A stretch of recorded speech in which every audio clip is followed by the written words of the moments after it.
Hola, buenas. Este es un vídeo para intentar explicar de forma sencilla para un público de secundaria cómo era la Iglesia Católica, cómo funcionaba de forma muy sencilla en la plena Edad Media, es decir, desde los siglos XI hasta el siglo XIII. Voy a intentar ser lo más sintético y lo más ecuánime posible.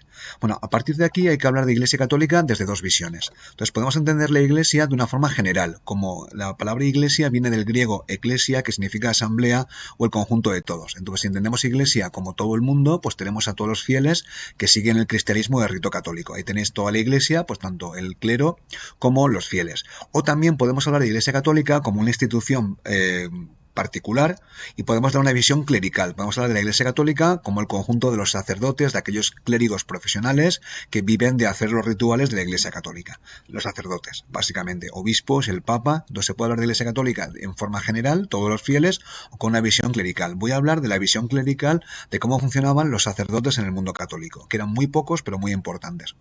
Entonces, la Iglesia Católica como institución era muy importante durante la plena Edad Media, estaba mejor organizada que los reyes y los nobles.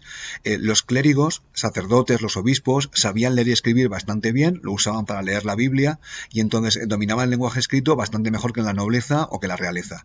Y esta institución usaba el latín como lengua internacional, es decir, un clérigo, un sacerdote desde Castilla, si viajaba a París, pues hablaba en latín con los sacerdotes que encontraba en Francia. Entonces, el latín era la antigua lengua del Imperio Romano, que lo usaban como lengua internacional por parte de la Iglesia Católica.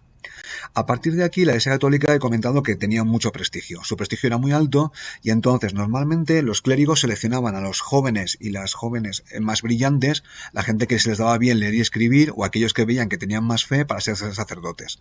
Entonces, cuando uno se metía a sacerdote o a monja, pues hacía un voto de pobreza personal. Pero la Iglesia Católica, aunque promovía la pobreza de los clérigos, no promovía la riqueza de la institución, con lo cual hay un proceso de acumulación de propiedades, de iglesias, que como pasan muchos años, pues al final se van acumulando. Entonces, este clero era profesional, entonces tenía una moral más o menos flexible. Los clérigos de la Edad Moderna, del siglo XVI, siglo XVII, después del Concilio de Trento, eran mucho más estrictos que el clero medieval. Es decir, hacían promesas, aunque no siempre las cumplían.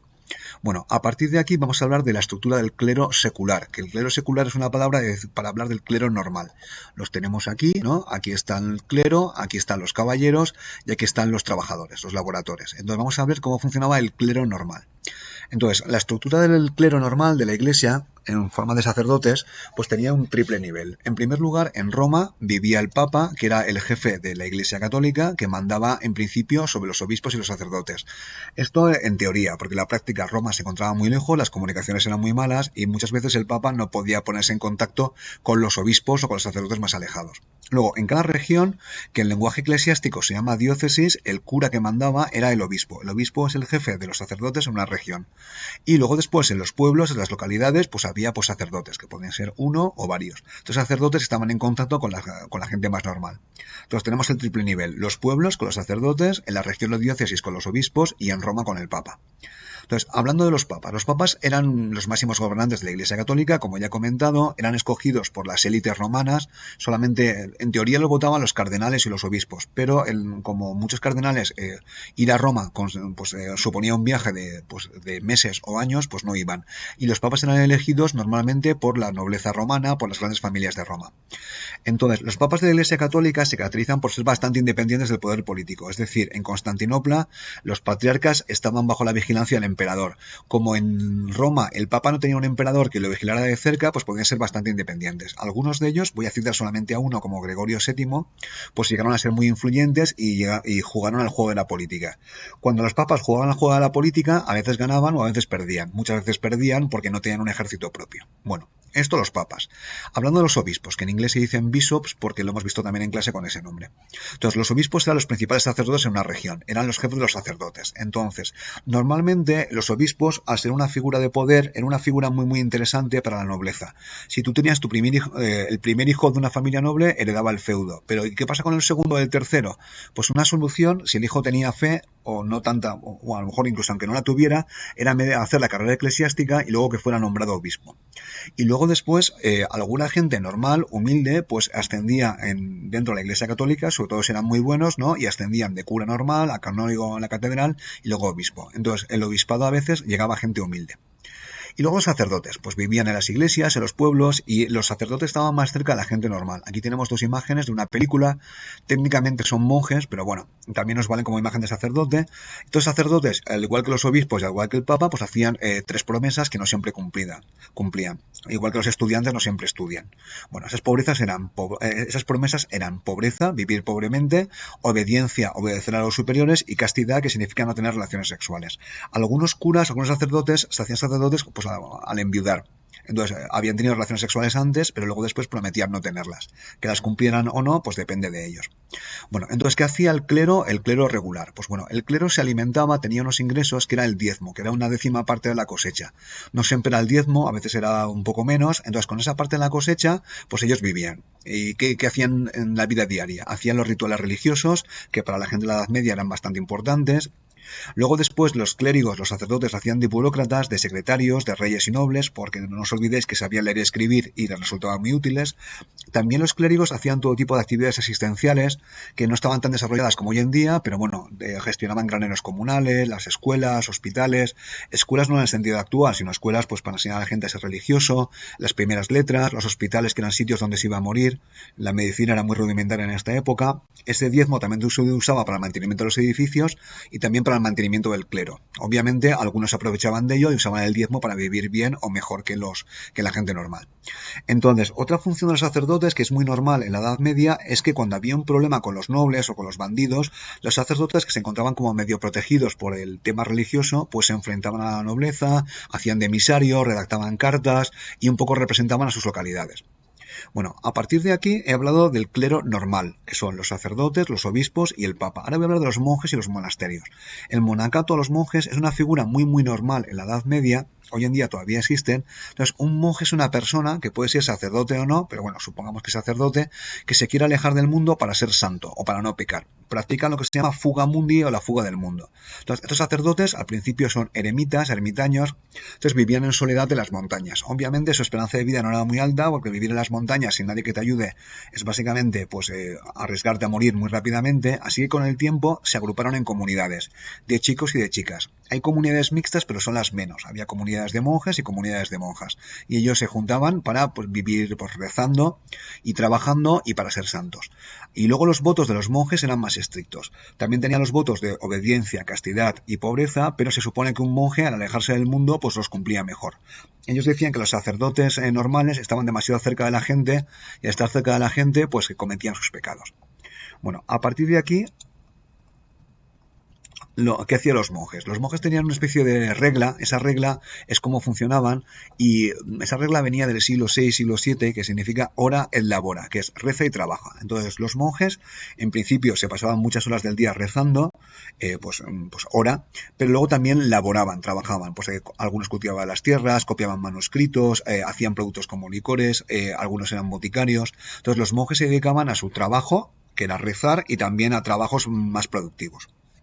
Entonces, por ejemplo, los manuscritos más importantes de la Edad Media pues fueron copiados en los scriptorium de los monasterios. Luego también son famosos por haber inventado todo tipo de licores, hacían productos artesanales, etcétera. Además, los monjes, como tenían fama de santos, recibían donaciones de la nobleza. Recibían donaciones pues de cada familia noble, tenía como un monasterio adoptado. En esos monasterios también se enterraban las familias nobles, con lo cual recibían donaciones y generaban una actividad económica. Entonces, estos monjes, si cumplían con su voto, y vamos a suponer que muchos sí que lo cumplían, pues practicaban la austeridad, es decir, eran pobres y no gastaban, y como no gastaban, sucede una paradoja de los monjes. Al producir mucho, recibir donaciones y no gastar, se convertían en ricos, y así incumplían su voto de pobreza. Esto es una paradoja que se da mucho con las órdenes monásticas. Aquí tenemos unos ejemplos de monasterios. Esto es un monasterio ortodoxo en la zona de Meteora, en Grecia. Se pueden ver cómo los monasterios se construían, que son los edificios donde vivían los monjes, en lugares pues muy alejados. Aquí ascendían la comida con cuerdas, y luego también se puede ver que con el tiempo se convierten en sitios muy ricos, porque estos edificios cuestan mucho de construir. Aquí tenemos un monasterio, palacio, fortaleza muy famosa, que es el Monte Saint-Michel en Francia, donde se puede ver cómo este monasterio, que se crea en un sitio alejado, pues con el tiempo pues les pasa la paradoja de la riqueza de los monjes, que se convierte en una zona extraordinariamente rica, atractiva, y construyen unas iglesias muy ricas, incluso una fortaleza. Esto es, por ejemplo, de monasterio, que es la abadía de Cluny. Os lo pongo el dibujo porque fue destruida durante la Revolución Francesa y la abadía de Cluny es el ejemplo de cómo una orden monástica pues, podía convertirse en riquísima. De hecho, empiezan aquí, se puede ver la imagen de la iglesia, que al principio tiene 3 naves, la veis, 1, 2 y 3, y luego como reciben tantas donaciones, pues construyen una iglesia de 5 naves con 2 brazos, y luego construyen un palacio del abad, un claustro, todo tipo de instalaciones. Al final, el monasterio de Cluny se convierte en un palacio y casi en una ciudad. Bueno, órdenes monásticas voy a hablar de 2. Básicamente lo voy a hacer muy rápidamente por no liarme, pero la más importante en Europa es la orden de Cluny. Se llama así porque la abadía de Cluny era su casa madre. Llevaban hábitos negros. Esta orden de Cluny tenía muy buenas relaciones con la nobleza y recibían donaciones espectaculares, con lo cual rápidamente se hicieron ricos. La orden de Cluny era famosa por sus scriptorium, donde copiaban libros, eran monjes muy eruditos.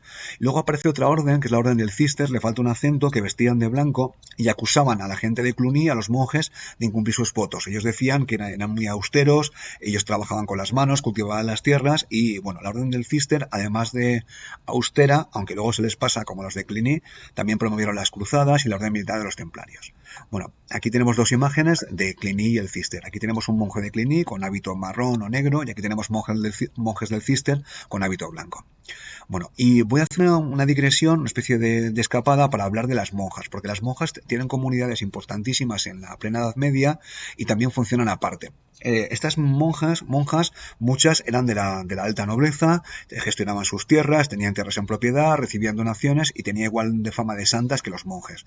Y una de ellas, Hildegarda von Bingen, que es una monja alemana, pues es famosa por pertenecer a la baja nobleza, por tener visiones místicas, era una médico, una erudita, tenía una cultura increíble, una predicadora, una líder. Básicamente, las abadesas en la Edad Media pues podían ser tan poderosas como los chicos y ser básicamente señoras feudales. Además, pensar que las monjas, meterse a monje era una forma también de escapar de un matrimonio que no te convencía, o de seguir una vocación religiosa, o de si querías estudiar o amabas la cultura, pues meterse a monja era una opción más que razonable. Bueno, ahora voy a hablar de una cosa muy típica de la plena Edad Media, que hoy en día no continúa, no existe, que son las órdenes militares, porque la Iglesia Católica es un espejo de su tiempo, se parece a su tiempo, y en este tiempo, la plena Edad Media, los caballeros eran importantísimos. Así que aparecen las órdenes militares, que es una mezcla de monje y guerrero, es decir, eran monjes que eran al mismo tiempo caballeros.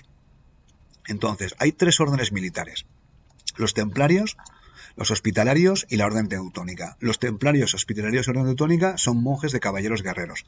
Hacían los 3 votos de pobreza, castidad y obediencia y se dedicaban a rezar y a entrenar como combatientes.